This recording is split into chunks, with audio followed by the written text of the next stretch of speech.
অন্যান্য রাজনৈতিক দলের সাথে যখন কালকে কথা বলছি, আমি তো ছিলাম না, আমি তো কারাগারে ছিলাম, আমার সাথে দেখা হয় নাই।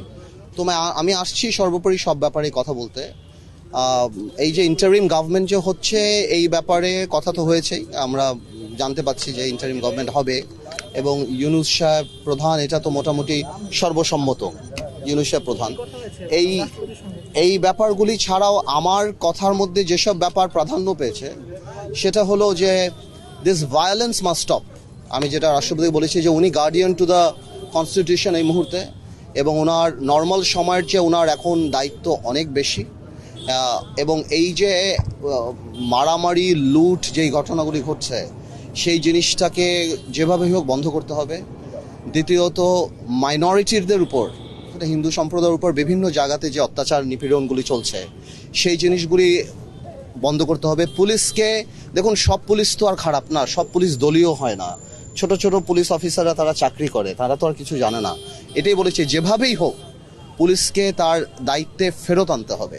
গত 15 বছর 16 বছর একটা সরকার ছিল, এই সরকারের সাথে অনেক ব্যবসায়ী বলেন, অনেকেই বলেন, বিভিন্ন কারণেই সম্পর্ক আছে। সবাই যে দলীয়ভাবে একদম সালমান এফ রহমান বা এদের মতো কাজ করেছে, নট নেসেসারিলি। আরও অনেক আছে। সবার মধ্যে যদি একটা ভয়ভীতি ঢুকে যায়, তাহলে এই $1 ট্রিলিয়ন ইকোনমি ভেঙে পড়বে, থেমে যাবে। তো আমি ওনাকে সেটাও বলেছি যে এখন এফবিসিসির সভাপতি যারা বা এরা কিন্তু হ্যান্ডপিকড, এরা ওই আগের গভর্নমেন্টেরই নিজস্ব লোক, এরা কিন্তু বাংলাদেশের বিজনেস কমিউনিটিকে রিপ্রেজেন্ট করে না। তো আমি মনে করি ভালো বিজনেসম্যান যারা, তাদের সাথে কথা বলা, বিকজ রিজার্ভের অবস্থা খারাপ। গত 16 বছরে এই দেশে যে পরিমাণ দুর্নীতি হয়েছে পৃথিবীতে কোথাও হয় নাই, যে পরিমাণ টাকা পাচার হয়েছে পৃথিবীতে কোথাও হয়নি আমার ধারণা। এবং রিজার্ভের অবস্থা খারাপ। গত 1 মাস দেশ যা দেখেছে, ইন্টারনেট বন্ধ থেকে আরম্ভ করে, গার্মেন্টস থেকে আরম্ভ করে যে লস, এটা তো আসলে ইরিপেয়ারেবল। তো আমরা তো আর অত বড় লোক কোনো দেশ না, অত ধনী কোনো দেশ না যে এটাকে আমরা হ্যান্ডেল করতে পারবো।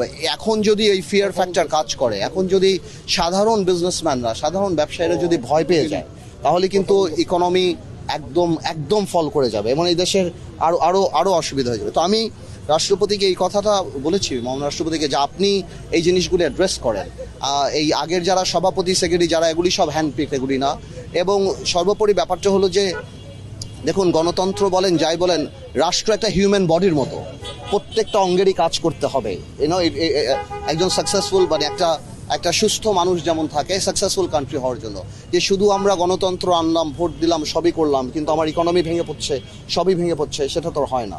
তো এই সব আনুষাঙ্গিক যেই ব্যাপারগুলি, এগুলি আমি রাষ্ট্রপতিকে বলেছি যে আপনার এখন যেই দায়িত্ব, বা আপনি যে দায়িত্ব নিতে পারেন নিজ থেকে, সেটা আসলে আপনার নেওয়া উচিত এবং এই কানেক্টিভিটি সাধারণ মানুষের সাথে আপনার ক্রিয়েট করা।